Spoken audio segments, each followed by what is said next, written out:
E ótimo por estarem aqui e terem curiosidade de saber o que é a dívida pública, né? Menezes está aqui hoje, ele é professor da Universidade Federal de Alagoas, da UFAL, né, para falar sobre a dívida pública, renúncia fiscal e ataque aos direitos sociais. Mas Menezes é professor da Universidade Federal de Alagoas, mas é também fruto daqui de Campina Grande, do curso de pós-graduação, onde ele fez o mestrado. Ele fez o doutorado na USP, mas o mestrado Menezes fez aqui no curso de Economia Rural, numa época áurea aqui de Campina Grande, né? Onde as pessoas vinham do Brasil todo, do Rio Grande do Sul ao Amazonas, né? Para vir aqui estudar a economia política, né? Então, ele é fruto, eu também, desse período glorioso aqui da UFPB na época, né? Menezes também, ele faz parte da Auditoria Cidadã da Dívida, uma associação que tem como objetivo fazer de forma cidadã a auditoria da dívida brasileira, federal, estaduais e municipais, né? Menezes, a Auditoria Cidadã da Dívida realiza isso, né, através de seus núcleos que estão espalhados pelos estados brasileiros. Menezes é o coordenador do núcleo de Alagoas, né, e vem para cá hoje não apenas para dar a palestra, mas também para contribuir na organização do núcleo aqui na Paraíba. Vocês estão convidados a participar da reunião que vamos realizar com ele às 15 horas da tarde, né, para a organização do núcleo paraibano, né? Então vocês veem que eles vêm desenvolvendo pesquisas e estudos sobre o endividamento público brasileiro, né, e vem hoje falar para nós sobre a dívida pública, né? Tá aqui, vou passar. Eu nem usei o microfone. Não, mas não vai precisar. Não vai precisar, não. Vem mais pra cá. Tá bom, ouvir bem. Eu como tenho um problema... Passa a palavra para ele. Você, professor, tem um problema que eu não consigo ficar sentado. Eu acho que todo mundo tem esse vício. Olha só, a semana passada eu fiz uma palestra na UFMA, que também eu morei lá também, na UFAL, e alguém foi me apresentar e disse que eu era formado em Economia pela UFMT e doutorado pela USP.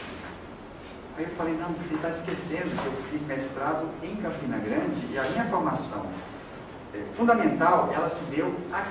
Então, é uma questão de justiça exatamente do que significou aquele curso.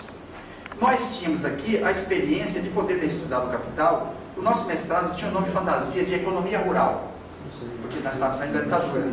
Teoria Econômica 1 era Economia Marxista 1. E Teoria Econômica 2 era Economia Marxista 2. E a História e Cultura era...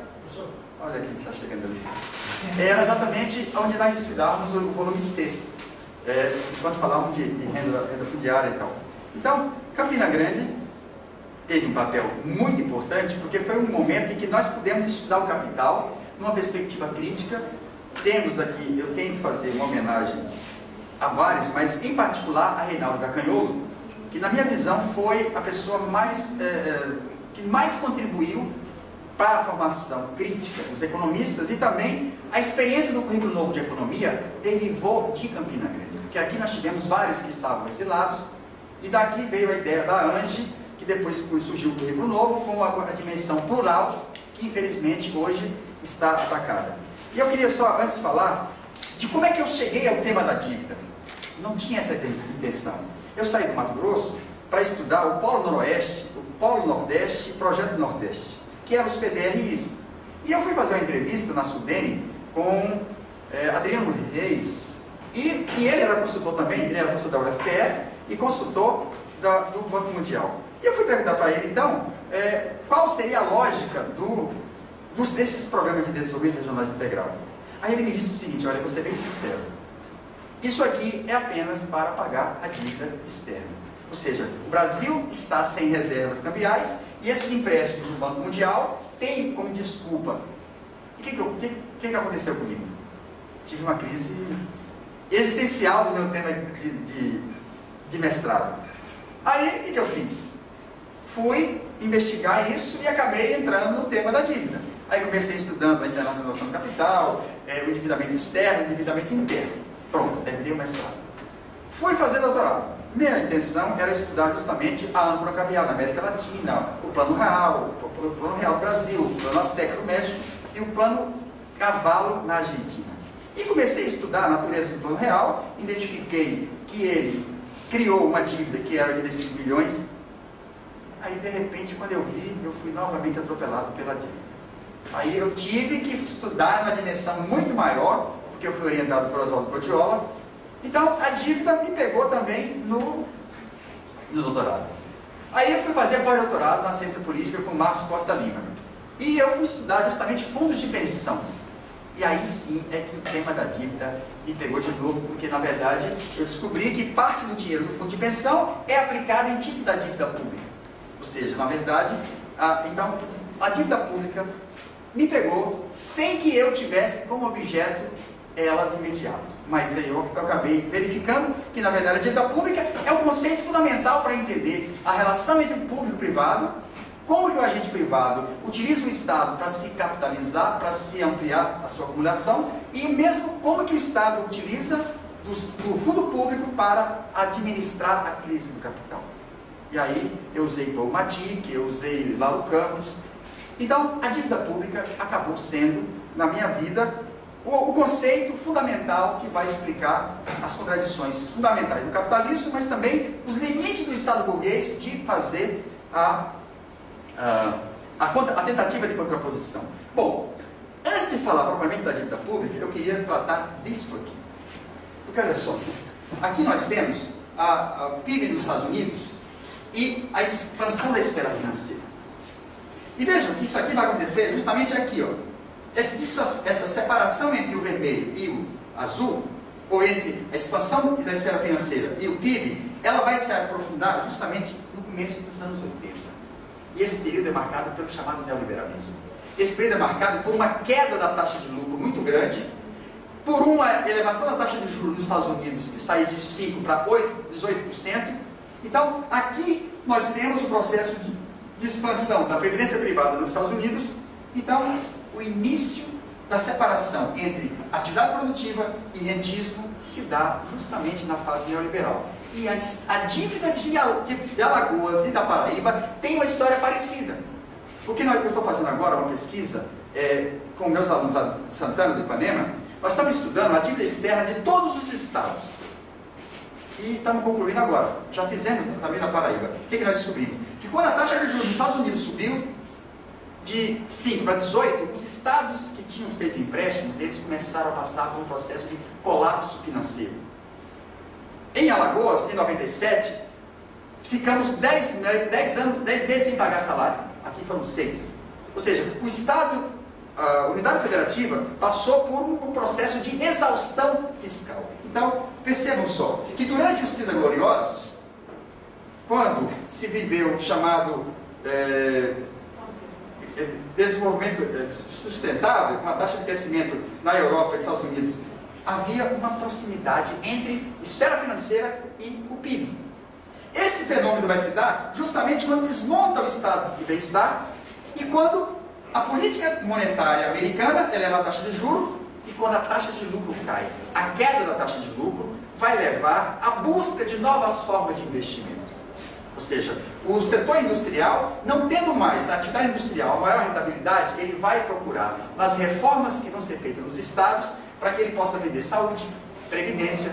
Ou seja, os agentes privados, buscando uma nova forma de ganhar rendimentos, passam agora a disputar um espaço dentro do Estado para substituir o Estado que oferecia direitos por mercadoria. Então, isso aqui é muito importante, porque a expansão da esfera financeira ocorre justamente quando a crise fiscal do Estado se agudiza, somando a queda da taxa de juros.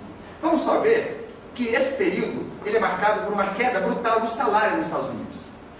Progressivamente, os salários passam a ter uma redução em relação ao PIB. Significa que, a partir, especialmente dos anos 80, aprofunda, ou seja, o neoliberalismo é a crise do capitalismo e a busca de uma saída para o capital. Mas é também o momento em que a dívida pública passa a ser o elemento mais rentável. Nesse momento, quando a taxa de juros chegou a 18 e a inflação era 9, a taxa de retorno real era de 9. Então, o rentismo passa a ser o principal elemento de reprodução fictícia do capital. Tive que falar. Eu estou tentando me conter aqui. Porque, falei, já foi. Isso aqui mostra outra coisa. Razão entre o fluxo de renda proveniente de ativos estadunidenses sobre o resto do mundo e os fluxos do resto do mundo. O que nós vamos descobrir? Que a partir daqui, parte da mais-valia ou de rendimentos passa a vir de fora dos Estados Unidos. E parte disso se deve à dívida, e parte disso se deve à mundialização do capital que começa nos anos 70, 80. Ou seja, parte da lucratividade americana deriva da exploração que é feita na periferia.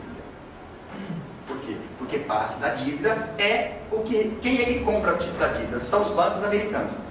Eu vou chegar lá. Olha só. O resto, o revés da origem dos lucros corporativos dos Estados Unidos. De 1950 a 2004, percebam que justamente naquele período que introduz o neoliberalismo, a produção passa a ter rendimento cada vez menor. E as finanças passam a oferecer rendimentos cada vez mais elevados. Principalmente porque a taxa de juros nos Estados Unidos saiu de 5 para 18. Então, a atividade produtiva passa a ser cada vez menos o espaço de reinvestimento da riqueza. E o rentismo passa a ser, por isso aquela separação entre o azul e o vermelho. Então, mais que isso. Isso aqui é o estado de bem-estar social. De 1914 até 1991. Percebam que os gastos públicos totais dos Estados Unidos em relação ao PIB, a partir de 30, que é quando tem a crise de 29 e a Grande Depressão, e o estado de bem-estar, o Estado passa a ser um elemento decisivo para a reprodução da economia. E isso implica em quê? No endividamento. Então, a primeira coisa que eu quero mostrar para vocês é que esse fenômeno da dívida não é um fenômeno só peculiar à América Latina, ao Brasil, à Paraíba. Esse aqui é um fenômeno que marca o próprio desenvolvimento dos Estados Unidos. Na minha tese, eu citei o Hamilton, que foi um dos formuladores desse momento, e ele dizia: o país vai ser, quanto mais endividado, mais rico será.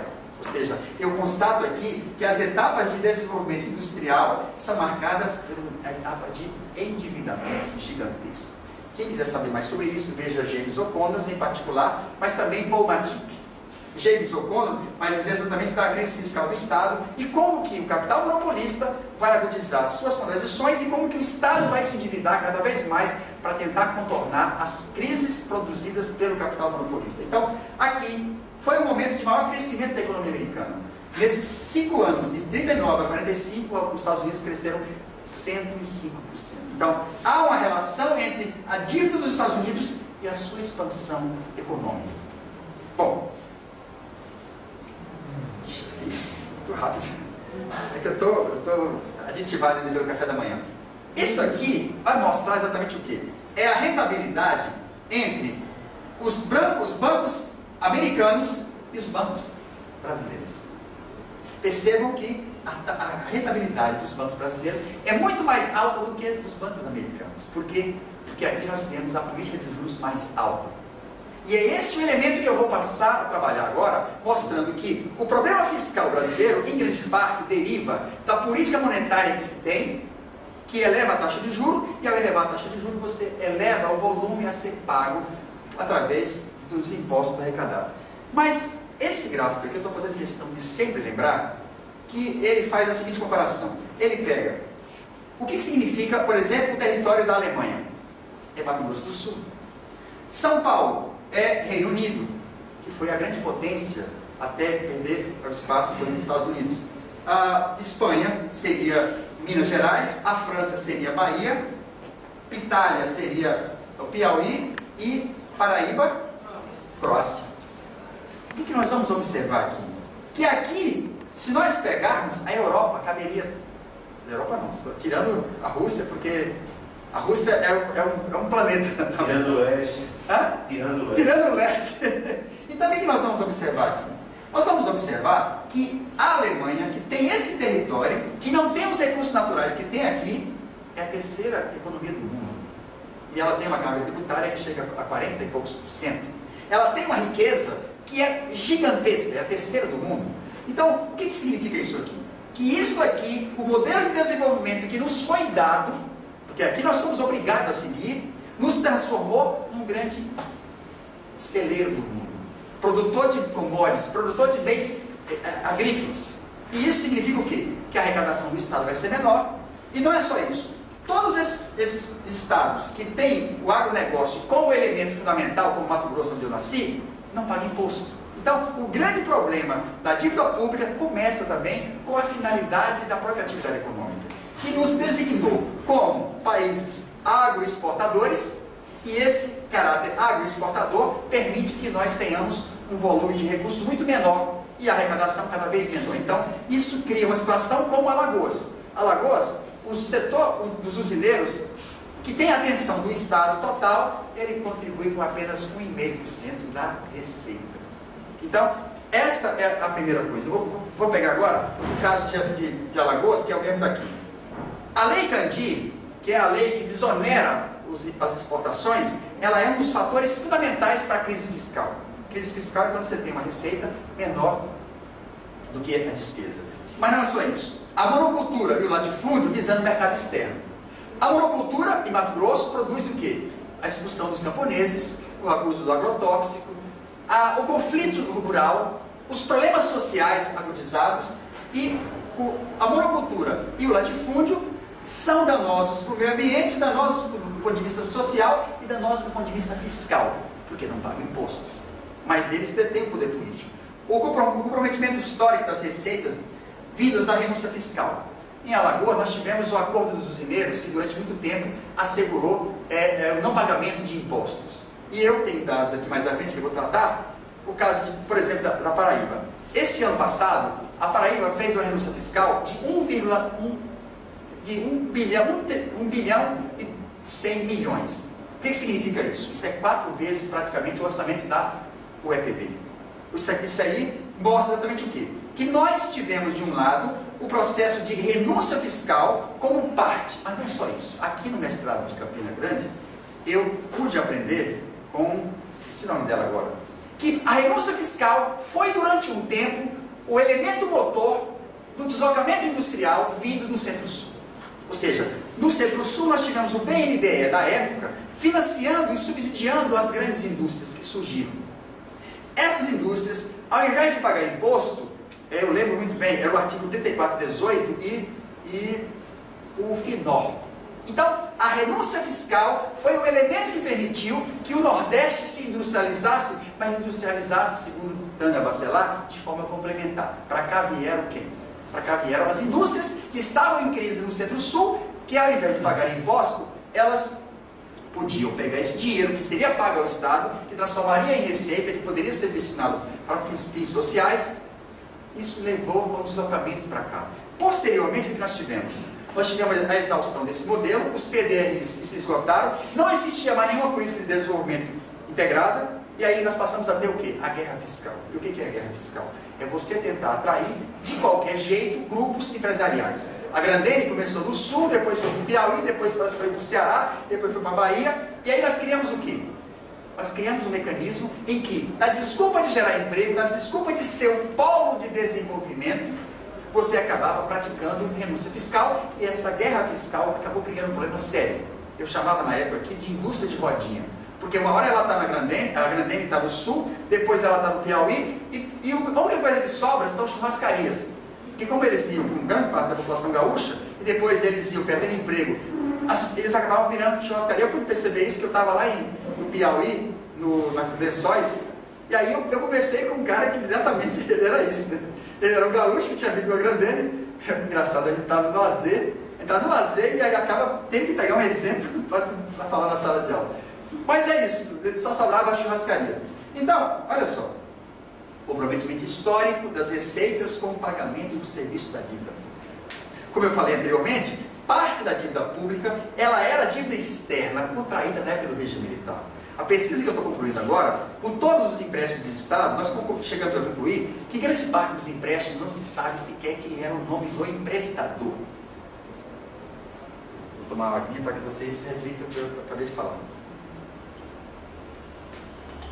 Exatamente isso. São empréstimos ND, não declarados. Você não sabe quem era o emprestador. Você não sabia qual era a taxa de juros. Você não sabia qual era o prazo de amortização. E durante o regime militar, não existia esse negócio de lei de livre acesso à informação. Era, bom, não vamos descrever essa parte. Então o que aconteceu? É bom você dizer. Hã? É bom você. Não, é melhor não ser. Se fosse na época, eu não podia nem falar.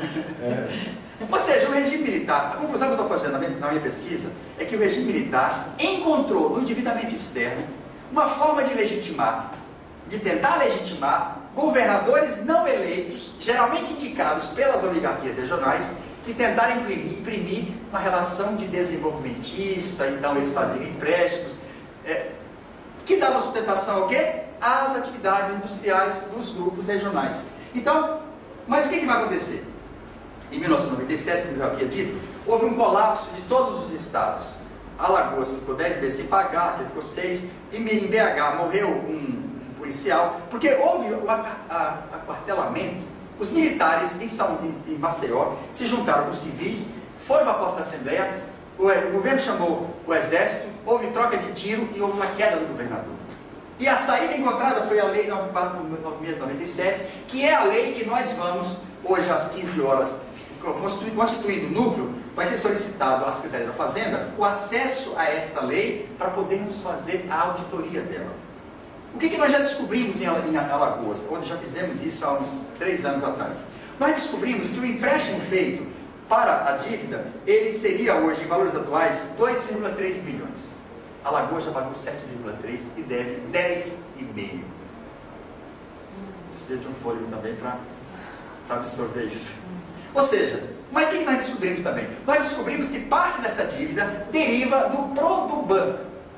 Aqui era Paraibano. O que significa isso? Os usineiros tomavam dinheiro emprestado, não pagavam ao banco, e depois o Estado de Alagoas teve que emprestar ao Tesouro Nacional para cobrir o rombo dos usineiros, e isso foi a parte principal da dívida. Quando vocês estiverem na auditoria, foque bastante no tema paraibano, porque aí você vai ter justamente um banco estatal sendo usado pelos agentes privados regionais, e a minha suspeita é que os mesmos que fizeram a dívida pública são os mesmos que se beneficiaram, e são os mesmos que direto e indiretamente estão no poder, e são os mesmos que agora querem enrolar a dívida por mais 20 anos. Ou seja, esta lei 9496/97, ela está sendo substituída agora por uma nova renegociação. Só que tem uma coisa. Aqui nós constatamos o chamado anatocismo, juros sobre juros. Se fosse retirado o anatocismo, segundo a súmula 121, a maior parte das dívidas estaduais desapareceria. O que os governadores fizeram? Todos fizeram. Simplesmente deixaram a liminar de lado e partiram para renegociar. Com isso, o que vai acontecer? Cada estado vai ter o direito de passar 3 anos sem pagar, fazer novos empréstimos externos e fazer renúncia fiscal gigantesca. Daqui 3 anos, você não pagando e esse valor acumulado, fazendo renúncia fiscal tão grande e com novos empréstimos, nós vamos ter um colapso completo de todos os estados, ou de todas as unidades federativas. O que eles estão exigindo? Para fazer essa rolagem da dívida, eles estão exigindo que não haja mais concurso público, que não haja mais carreira, que aumente a previdência de 11 para 14, ou seja, a lei de teto de gastos. A lei de teto de gastos, na verdade, é a edição da PEC 55, emenda constitucional 95. Então, mais que isso. Isso tudo resultou daquilo que eu falei, que é a elevação da taxa de juros dos Estados Unidos. E a elevada sonegação. A sonegação é um dos fatores fundamentais para explicar a queda da receita. A queda da receita também pode ser explicada pela própria renúncia fiscal.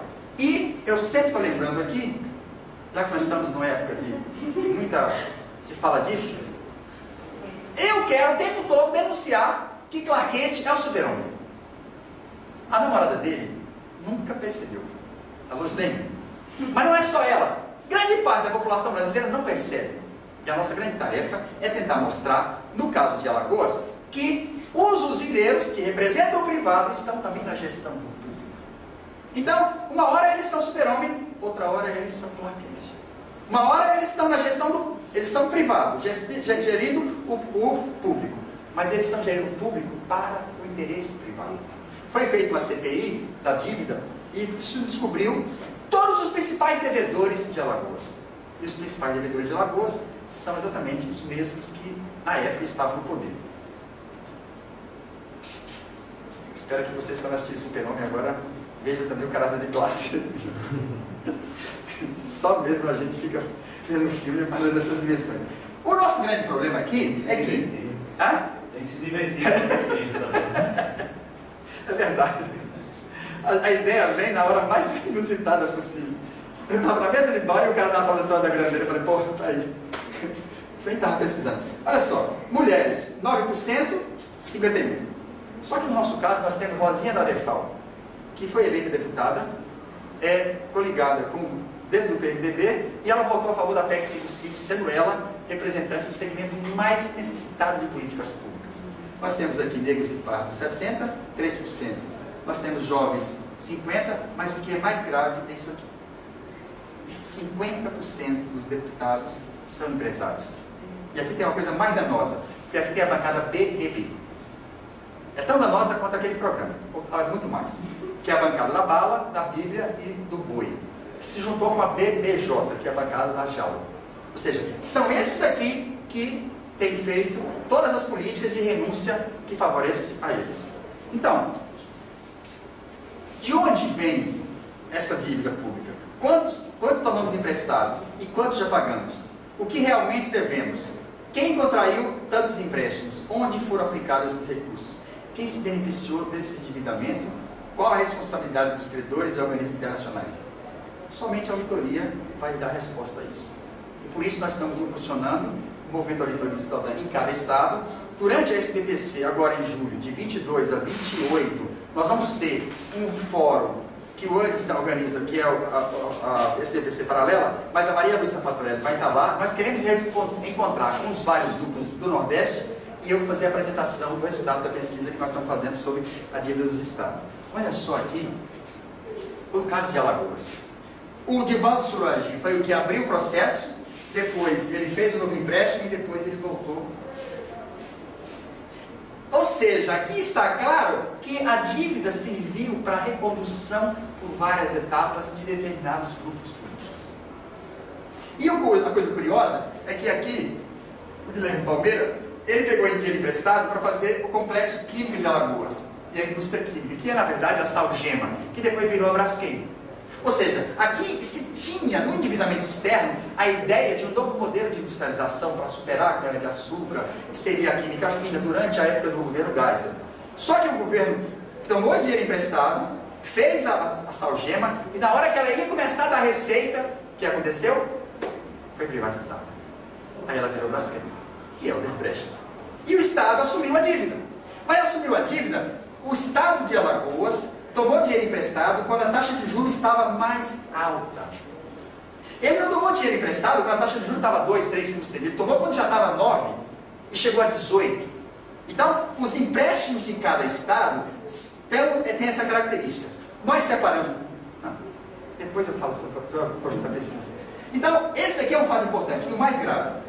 A partir de 85, fruto daquela elevação da taxa de juros de 1980, todos os estados assumiram o chamado caráter financeiro da dívida, que era empréstimos para pagar empréstimos. Até então, nós tínhamos empréstimos com uma justificativa. Empréstimos para programa rodoviário, indústria química. A partir daqui, não. É empréstimo para refinanciar a dívida. Então, mais à frente, com o Collor, era regularização regularização das contas públicas. Ou seja, a dívida assumiu um caráter crescentemente financeiro e levou ao colapso. Olha só, isso aqui é o orçamento da União de 2016 executado 43% da dívida pública, 43% do orçamento público é para pagar a dívida pública. 44. Não vamos brincar com uma merreca dessa, né? Isso aqui dá para... Deixa eu ver quantas cervejas daria. É muito dinheiro, mesmo que seja esse 0,0, mas 44 é quase metade do orçamento. É quase metade do orçamento que tem como destinação o quê? Você tira da economia real e remete para quem? Capital financeiro. Para a esfera financeira. Uma parte para o exterior. Porque isso aqui, parte dos que vão para o título da dívida, são fundos de pensão do exterior, são bancos do exterior. Isso aqui vira depois remessa de lucro. Isso aqui fragiliza o balanço de pagamento na conta serviço. Então, a dívida pública é um mecanismo também de retirar dinheiro da economia real e repassar para a esfera financeira, sem retorno para a esfera produtiva. Isso aqui mostra como que o Plano Real foi o acelerador da dívida dos estados. Esse aqui é o caso do Rio Grande do Sul. O que nós tivemos? Olha só, a regra mais básica. Esse aqui é um amigo do Uruguai, que é da rede de cátedra nossa, que está ligando. Deixa eu zerar aqui. Deixa eu aproveitar para falar sobre isso. Nós constituímos uma rede de cátedras que é definida por quem? Nós temos aqui a Faculdade de Serviço Social e o Observatório de Políticas Públicas, que eu coordeno, mais Ramiro Chigulis, que acabou de me ligar, do Uruguai, a Cátedra de Dívida do Uruguai, mais o professor da Cátedra de Dívida da Argentina, uma Cátedra de Dívida da Colômbia e da Itália. Nós montamos uma rede de cátedras, onde nós estamos lançando agora 2 livros. Ano passado nós fizemos um seminário internacional e agora estamos realizando um estudo sobre 70 anos do balanço de pagamento do Brasil desses respectivos países. Ou seja, de onde vem a dependência? Então, é muito importante, nós estamos juntando na discussão da dívida a questão política, a questão acadêmica, a extensão e principalmente o intercâmbio internacional. Ou seja, é dessa forma que eu acho que o núcleo tende a sobreviver, à medida que ele não está apenas fazendo uma auditoria, ele está também fazendo movimento e ele tem conexão com... Eu tenho o PIBIC, que está fazendo isso, eu estou com outro projeto agora que vai analisar o orçamento. Então, assim eu acho que a gente tem vida longa para o núcleo, que é não ficar apenas fazendo auditoria, mas compatibilizar tudo isso e ter essa dimensão internacional. Então aqui nós vamos ter o quê? A elevação dos juros derivado de quê? Em 95 teve a crise mexicana, em 97 teve a crise asiática, em 98 a crise russa, em 99 a crise turca. Toda vez que essa crise acontecia, a taxa de juros subia. E toda vez que a taxa de juros subia, aumentava o saldo devedor da dívida dos estados. Aqui eu vou ficar calado. Eu vou aproveitar que esse brilhante chargista fez. Vou tomar um pouquinho d'água para melhorar aqui. Ou seja, o fundo público tem como destino principal o pagamento do serviço da dívida. 43%. Uma parte fica com o próprio governo, que é a folha, e a população através de serviços cada vez menor. Então isso aqui ilustra muito bem o caráter rentista do destino do fundo público, que geralmente recai de forma regressiva sobre o pobre e uma parte sobre o trabalhador, o capital. Para onde é que vai o dinheiro do Estado? Vai para o Odebrecht, Andrade Gutierrez, Queiroz Galvão, Camargo Corrêa. Isso aqui é dinheiro liberado a 5%. E são exatamente esses setores os principais beneficiários da chamada renúncia fiscal. Com a desculpa de que eles vão gerar emprego, com a desculpa de que eles vão gerar... Com tudo isso, eles acabam tendo toda a atenção do Estado e não repassando para o Estado o imposto. Ou seja, na hora do Estado, do agente privado, devolver para a população o dinheiro que eles tiveram, na forma de incentivo e de tudo, é a hora que ele não faz. Em Alagoas, como eu já falei, apenas 1,5% é a receita derivada do setor principal da atividade econômica, que são os usineiros. Então, aqui que nós vamos ver, na esfera de tributos, o governo federal passou a ter cada vez mais a participação dos impostos, mas ao mesmo tempo os municípios passaram a ter atribuições maiores. Agora aqui é que vem a pedrada. Isso aqui é a renúncia tributária estimada pelos estados nas respectivas LDOs. Vou pegar aqui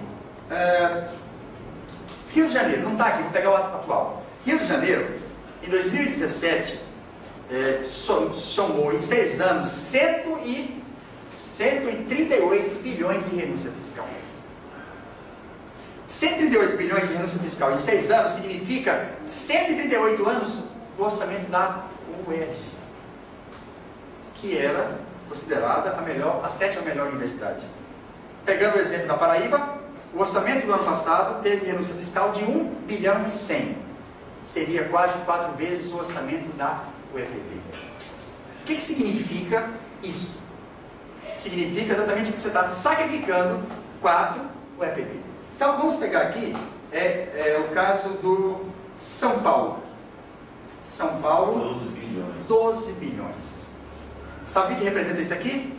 O orçamento é menos do que o orçamento, é mais do que o orçamento da USP, Unesp e Unicamp. O que o Estado de São Paulo deixou de arrecadar em 2014 corresponderia, ele poderia ter feito novamente mais uma USP, mais uma Unesp, mais a Unicamp, que estão agora numa situação difícil. Grande parte dos professores estão sendo horistas. O orçamento não está sendo suficiente para garantir nem a contratação de novos quadros.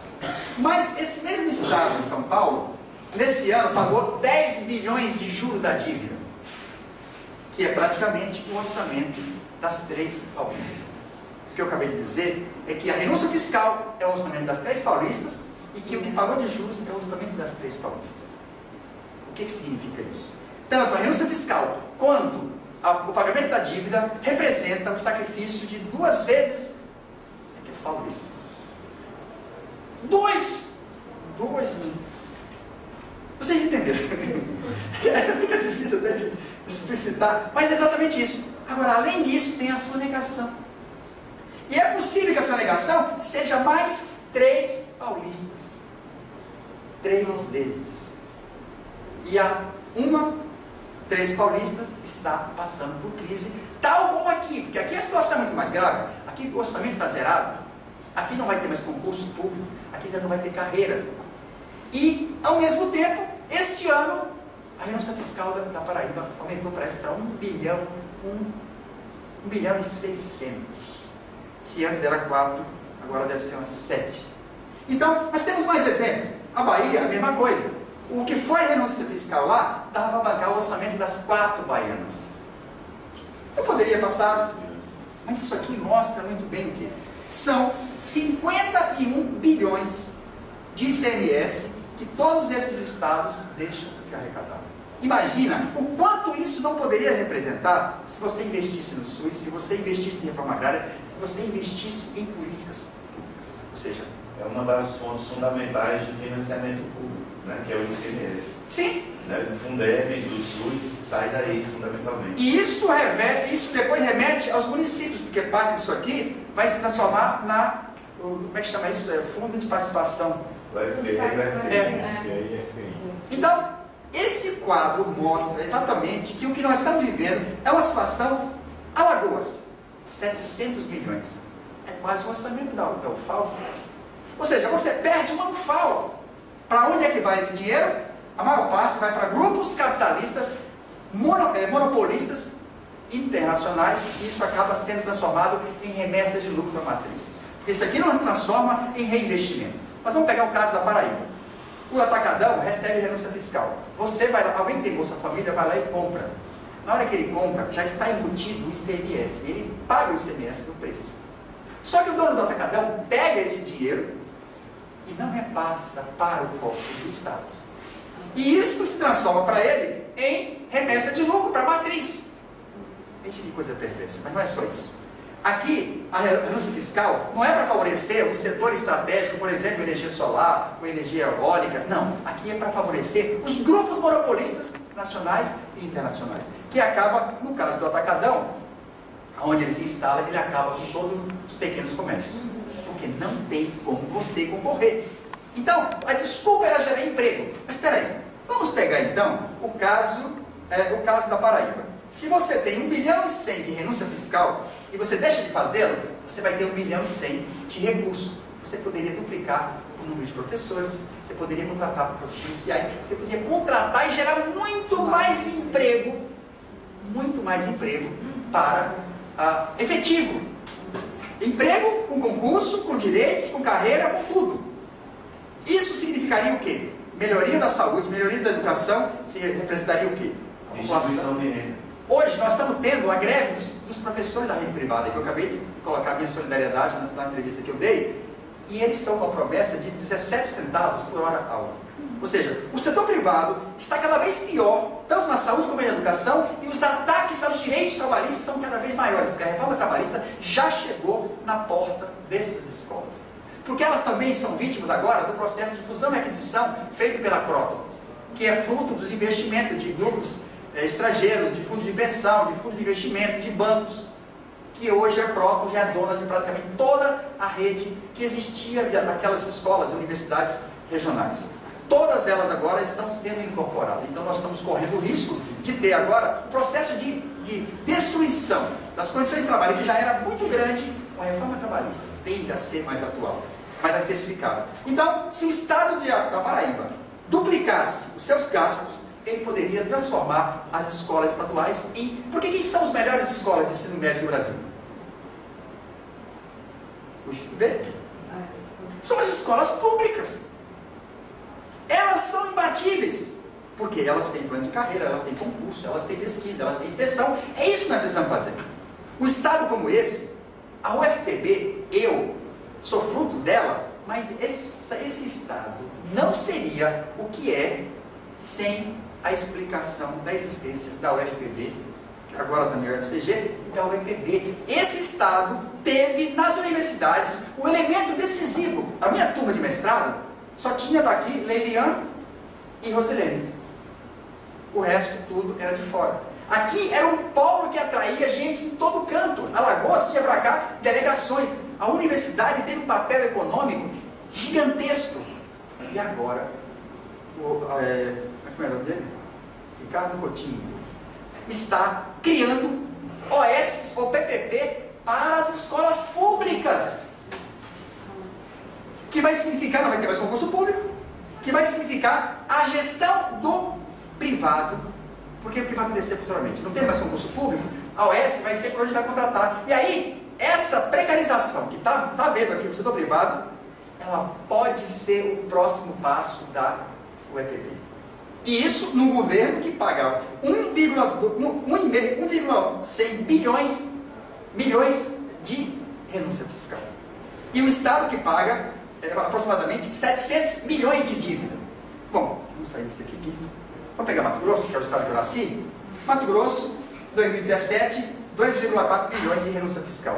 Eu fui lá convidado pelo sindicato dos professores do estado e eu fiz homenagem exatamente a eles, porque eu sou fruto da existência deles.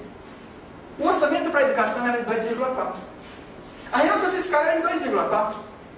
Este ano pulou para 3,5. Nesse ano aqui, a folha de pessoal eram 6 bilhões. E eles estavam querendo reajuste salarial de 630 milhões.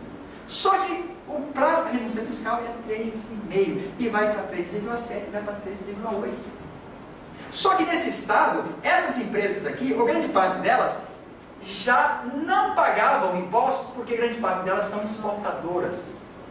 O modelo de desenvolvimento de Mato Grosso é muito parecido com a maioria dos estados, então o governador, que é um ex-aluno da minha época, está querendo criar parceria público-privada para acabar com toda a rede pública. Sendo que só a renúncia fiscal permitiria ele duplicar os investimentos em educação. Ou seja, eu, como filho do sem terra, que consegui a trajetória que eu consegui, eu só consegui não foi porque mérito meu, foi porque existia serviço público. E é exatamente isso que está em caminho de ser destruído. Olha só, peso dos benefícios. Vamos pegar agora a federal. Era 102, 104. Nós tivemos um aprofundamento dos incentivos, das renúncias, aliás, a partir de 2008. Eu não tenho dado de 2015, para frente. Mas o que vai acontecer? Progressivamente, a renúncia fiscal foi um mecanismo de tentar amenizar os efeitos da crise capitalista, mais uma vez, com a desculpa de gerar emprego. Aqui é outro dado da receita tributária dos vários setores, mas eu vou pular já.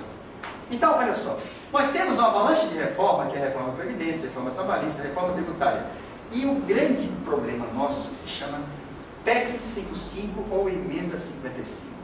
É ela que vai congelar por 20 anos as despesas sociais. Hã? Já foi aprovado. Já foi aprovado. Eu nem vou lembrar quem propôs essa proposta. Vocês sabem. Essa proposta congela por 20 anos. E eu só me vejo, quando eu vejo isso, eu fico vendo a minha trajetória. Quantos filhos de terra, quantos filhos de pobre vão ter acesso futuramente? Mas aí vou ver eu também como servidor público. Significa sem reajuste, significa sem concurso, significa sem carreira, significa a precarização extrema. Eu estou dando 4 disciplinas na graduação, uma no doutorado, tenho 2 projetos de pesquisa. Ou seja, isso aqui significa o adoecimento dos servidores públicos. Isso significa a precarização. Para quê? Para pagar a dívida pública. Porque olha só, além disso veio a DRU, foi ampliada. Para que significa isso? Desvinculação da receita da União. Para quê? Para pagar a dívida pública. Vem a DREM, mas o mais grave, isso aqui é o caso de Alagoas. Qual é a política pública que está sendo feita para efetivamente reverter isso aqui? Maceió está com 115 mil crianças fora da escola. Numa população de 930 milhões, 115 está fora da escola. E ao mesmo tempo que eles estão querendo fazer, privatizar a escola. Mas no caso de Alagoas, a coisa é mais grave, por quê? Porque lá agora, o governo Renan Filho está querendo privatizar a empresa de energia, a empresa de água, o Hospital Geral, eles querem transformar em OS. E sabe quem está coligado com eles agora? PT e PCdoB. O PT e o PCdoB fazem parte da aliança da próxima eleição. O Ceará, por isso o Ceará lá também de Santana. Eu estou falando do meu caso, que é o que me deixa muito indignado. Porque é uma oligarquia que está hoje coligada com esses 2 partidos. E isso significa o quê para a gente? Significa que, se você está coligado, pressupõe que você não vai fazer nenhuma luta contra isso. Isso é para mim muito grave.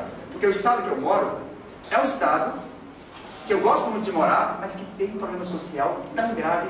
Aliás, deixa eu contar a historinha aconteceu na UFRN, no encontro da ANGE. Wilson Cano, eu era aluno daqui do mestrado, fui para fazer um encontro da ANGE, e o Wilson Cano fez uma palestra sobre as desigualdades regionais do Nordeste. E ele passou 40 minutos falando, aí depois eu levantei e perguntei, professor, será que não existia uma teoria para explicar as desigualdades sociais e regionais? Aí eu me identifiquei como sendo de Campina Grande. Ele falou assim, o seu problema é que você nasceu, eu falei que era de Mato Grosso. Aí ele falou assim, o seu problema é que você nasceu mal. Aí eu já sem microfone, já muita gente saindo do auditório. Eu falei, não, eu nasci em Mato Grosso e moro na Paraíba. Ele falou assim, você nasceu mal e migrou mal. Reinaldo Cacanhoto saiu, toda essa galera saiu, a galera saiu toda. No dia seguinte saiu matéria no jornal de João Pessoa, imagina, e eu não segui a orientação dele, porque eu nasci em Mato Grosso, migrei mal, segundo ele, para cá, depois fui para o Maranhão e depois eu fui para Alagoas. Mas aí, quando eu estava fazendo doutorado, eu encontrei com ele na USP. Deu vontade de dizer para ele assim, professor, eu nasci mal, eu migrei mal, estou em São Paulo, mas a lei geral continua fazendo com que a minha família está desempregada, minha família está desamparada, meus amigos estão... Imagina o tipo de preconceito que o Sucano acabou falando para o auditório inteiro. Então eu só não podia deixar de registrar que eu não nasci mal, nem migrei mal. Eu migrei para os locais mais importantes da minha vida e continuo a lutar contra isso, mas tentando explicar, a partir de uma teoria, o porquê que isso acontece. Sabe, eu tinha que desabafar isso. Tanto, 20 e poucos anos, 20 e poucos, nada mais de 30. Então, olha só, Alagoas, 48% dos jovens de Alagoas não estudam. O 5 IDH mais baixo, Alagoas, Maranhão e Pecém. Eu morava... Sergipe eu também morei. 50% dos jovens mortos são vítimas de homicídio. Em Alagoas são 3 mil por ano. A maioria é pobre, negra, favelada. E o que nós temos lá? Latifúndio, monocultura e o desamparo de qualquer política pública que possa abrir a mínima perspectiva para essas jovens. Entre as duas cidades mais violentas, mas isso aqui não... Olha só, isso aqui é o próximo. Oxe, parou, é? Como é que passou?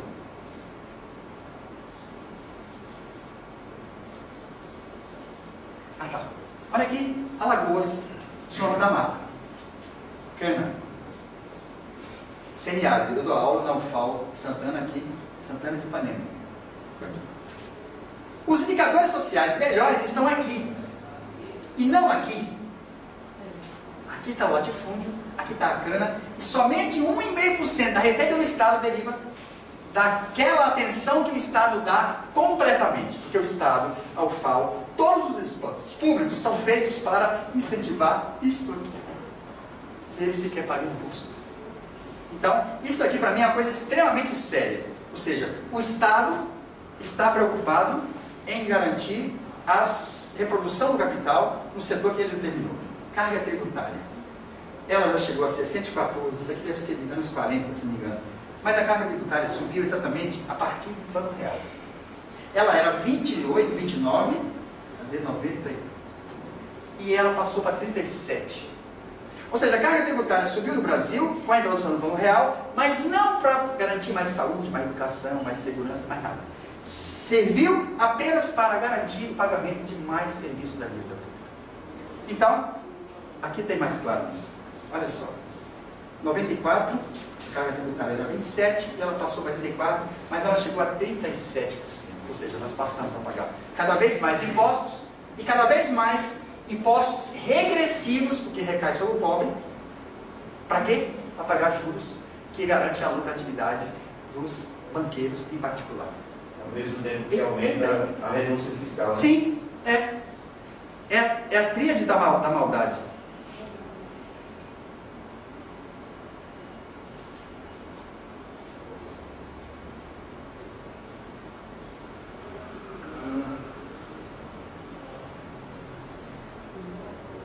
A pergunta é: por que ninguém mexe no vermelho? O vermelho lá em Maceió é o CRB.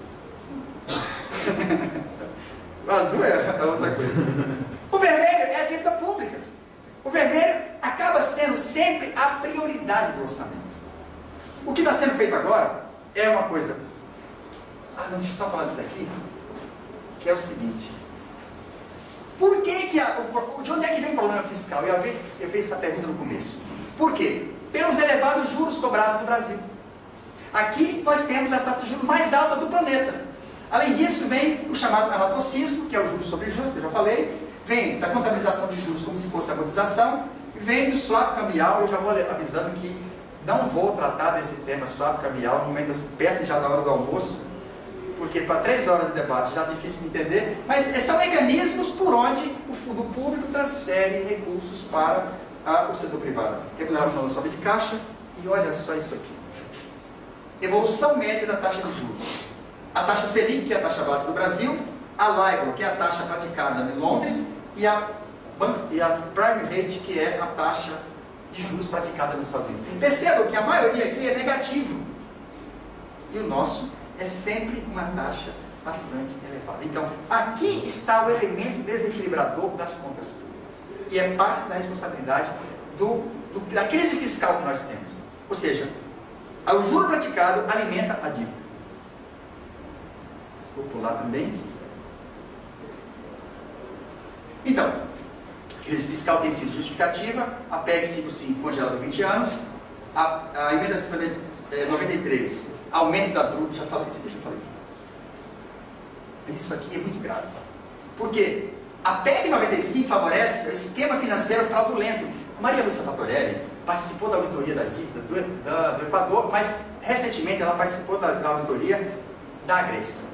E ela descobriu que o mecanismo que está se criando no PLS 204, que foi aprovado, é o mesmo usado na Grécia para fazer o endividamento cada vez mais acelerado e mais degradante para as contas públicas. Pois bem, aí diz, artigo 6º, não se inclui na base de cálculo dos limites estabelecidos nesse artigo as despesas de aumento de capital de empresas estatais não dependentes. Aqui possivelmente deve estar sendo criada, porque na Lagoas criaram já, que é a Lagoas Ativos S.A., que é exatamente uma empresa estatal não dependente que vai criar mecanismos para uma etapa de endividamento ainda mais elevada. A tarefa do núcleo vai ser justamente ver isso aqui, porque isso aqui pode permitir a legalização do esquema fraudulento igual ao da Grécia. A dívida... Só lembrando, a dívida pública brasileira, ela começou efetivamente em 1822, quando o Brasil declarou a independência. O Brasil teve que pagar a Portugal uma quantia por essa independência e ele fez empréstimo junto à Inglaterra. Nós conquistamos a independência jurídica, mas conquistamos a dependência financeira junto a Londres. Em 1860 a 70, o Brasil fez empréstimo junto ao mesmo banco para fazer a guerra da Tríplice Aliança. Brasil, Uruguai e Argentina, especialmente Brasil e Argentina, contraíram empréstimos externos para liquidar o principal concorrente da Inglaterra no continente americano. O Paraguai foi dizimado e no final o Brasil contraiu mais uma dívida externa que transformou em dívida interna. Em 1932 nós tivemos uma primeira experiência de auditoria e dali foi constatado que era grande parte da dívida ilegal. E foi exatamente esse processo que permitiu o início do financiamento da industrialização de substituição das importações. A auditoria da dívida dos anos 30 foi um elemento importante para chegar onde chegamos. E finalmente nós estamos chegando agora para saber quem é que ganha com a dívida pública. Beneficiário da dívida pública interna. Bancos, 42%. Fundos de pensão, 19%. Fundo de investimento, 17%. Sabe o que é fundo de investimento? São empresas industriais que compram o título da dívida pública e ganham dinheiro também na esfera financeira. E estrangeiros. Fundo de pensão por quê? Porque agora o empréstimo, não, isso aí é um tema que eu vou falar em Salvador na próxima semana, e eu acho que deveria ter esse debate aqui, porque o empréstimo é um assunto, e olha só o que apareceu. Quem é que ganhou e ganha com o sistema da dívida em andamento? O lucro dos bancos passou a ser cada vez mais elevado, porque os juros são cada vez maiores. Os bancos passaram a ganhar também com a privatização da Seguridade Social, porque o Bradesco já tinha o seu seguro, Bradesco Saúde, a Sul América, vários bancos montaram planos de saúde disfarçados, no qual se faz justamente o quê? Aumenta o lucro através do quê? Da privatização da saúde e a privatização da previdência. Por quê? Porque os bancos passam a oferecer agora, cada vez mais, previdência privada em substituição à previdência pública. Ou seja, o desmonte dos direitos sociais tem como destino o aumento da lucratividade dos bancos. Que agora, praticamente, você não precisa mais nem de banco. Basta você saber operar aquilo ali. E agora, a experiência do Uruguai, do Equador. O Equador teve uma auditoria na qual participou o Ramiro Chimuris, que acabou de ligar, e Maria Lúcia e vários outros, e eles constataram que 70% era ilegal. Vocês, como futuros ministros do planejamento e da fazenda, no governo de transição efetiva, fariam o quê? Constatando a ilegalidade da dívida. Quero ver se vocês já estão habilitados para assumir esse cargo. Não pagaram. Hã? Não pagaram. Pronto, já está. Então o que eles fizeram? Constataram que era ilegal e não pagaram. E a Maria Lúcia estava me descrevendo como é que foi esse processo. Ela tinha uma autorização, um decreto do Correia, para ter acesso a todos os documentos que ela achasse que fosse necessário. E ela, aquele jeitinho mineiro dela, ela estava procurando e de repente ela colocou um banquinho, subiu aqui e ela fez assim e percebeu que tinha uma coisa oca. Aí ela derrubou lá e pegou um monte de papel que estava escondido lá. Quando ela desceu, ela tinha uma mulher do Banco Central que estava acompanhando para autorizar a cópia dos documentos. A funcionária do Banco Central falou assim: isto aqui não é possível de ser divulgado. Aí ela pegou o decreto e falou, olha, eu tenho um decreto presidencial que me assegura o acesso a qualquer documento e eu designei esse aqui como documento fundamental. Se você não cumprir, eu vou chamar a polícia e você vai ser preso. O que aconteceu? Foi aí que estavam os documentos que mostravam que parte da dívida já tinha prescrito. E a funcionária do Banco Central estava mais como funcionária dos bancos americanos do que do seu próprio Estado. Que esse é um grande problema. O servidor público que está cooptado pelo FMI, pelas instâncias financeiras, e ele está ali para preservar o interesse do rentista internacional, não da sua nação. Isso aqui é a parte salarial, mas eu vou pular. Isso aqui eu sempre falo que é a lei geral, ou seja, o polo da riqueza e o polo da pobreza. E com o processo de dívida pública, a transferência passa a ser cada vez maior. Mas eu quero falar disso aqui, porque isso aqui mostra exatamente o quê? A queda da participação industrial. Nós temos um processo no qual o Estado Nacional está, de certa forma, cada vez mais comprometido com o rentismo, e o que nós temos é um processo de desindustrialização. Esses setores cada vez mais pegam o dinheiro do BNDES, cada vez tem mais renúncia fiscal e cada vez reinveste menos. Então, a desindustrialização ela é acompanhada com uma reprimarização. E esse aqui para mostrar de onde é que vem a questão social principal. Homicídios, 2015, 59 mil homicídios, que corresponde a tudo isso que está na cor roxa. É roxo, né? É o mundo, é quase o mundo inteiro. O número de homicídio que nós temos nesse país é o número de homicídio de praticamente o mundo inteiro. Ou seja, nós vivemos uma política de extermínio. O Estado Nacional converte-se cada vez mais num cobrador de impostos de pobre, que faz renúncia fiscal para os ricos e que privatiza os serviços públicos e destrói todos os direitos sociais. O Estado Nacional precisa da seguinte pergunta: para que é que serve o Estado Nacional? E para fechar, isso aqui mostra exatamente o que nós estamos tendo. A porta da educação fechada, a porta da saúde fechada, é a PEC 55 e a porta do presídio. Por quê? Porque aqui tem a privatização dos presídios. Os presídios agora, em Alagoas, já estão terceirizados. A gestão dele. A gestão. E eu até suspeito que futuramente um tal grupo poderá até querer disputar a gestão. Não vou nem falar o nome do grupo. Mas por que não? Há desconfiômetros que já estão na gestão, né? Pois é. E é uma coisa altamente lucrativa, e por isso eles querem a redução da maioridade penal. Porque é mais tempo no presídio. Ou seja, o Estado não vai fazer concurso mais para trabalhadores para esse setor. Ele vai contratar uma OS ou uma PPP. E para fechar, esta é a grande questão. Eu tenho um plano de saúde que me custa muito caro, mas que eu só posso ser atendido num raio de 25 quilômetros. Um dia eu não respeitei essa regra básica e estava voltando de Santana, precisei de um atendimento em Marimbondo. Quem me atendeu foi o SUS. Uma outra amiga minha, professora, também não entendeu essa regra básica. Foi andar lá em Santana e quebrou o pé. Foi na UPA, não funcionou, ela teve que pegar um carro e andar 4 horas para chegar e ser atendida pelo plano de saúde. Ou seja, nós estamos passando por um processo em que o público é cada vez mais destruído pelos agentes privados que estão na sua gestão. As escolas particulares estão cada vez mais, e a greve daqui mostra exatamente isso, que ela é a síntese do que vem de ataque à reforma trabalhista como a ponta de lança. E agora vem também a proposta de cobrar franquia nos planos de saúde. Ou seja, se você adoecer, você paga mais. Então, é exatamente isso que eu pretendia colocar, mostrando que a dívida pública, a renúncia fiscal, é parte do instrumento para ataque aos direitos sociais.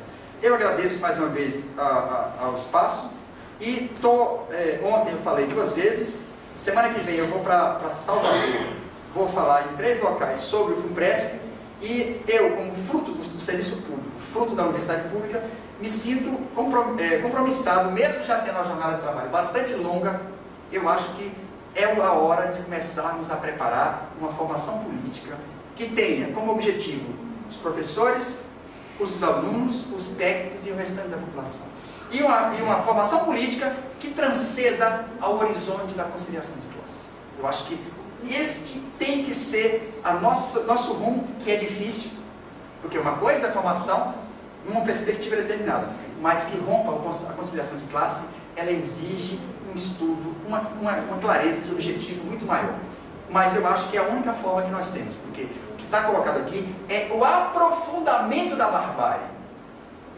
E o que nós temos é que procurar uma alternativa, porque a barbárie só se pode combater se você tiver uma alternativa que parta do princípio da independência de classe.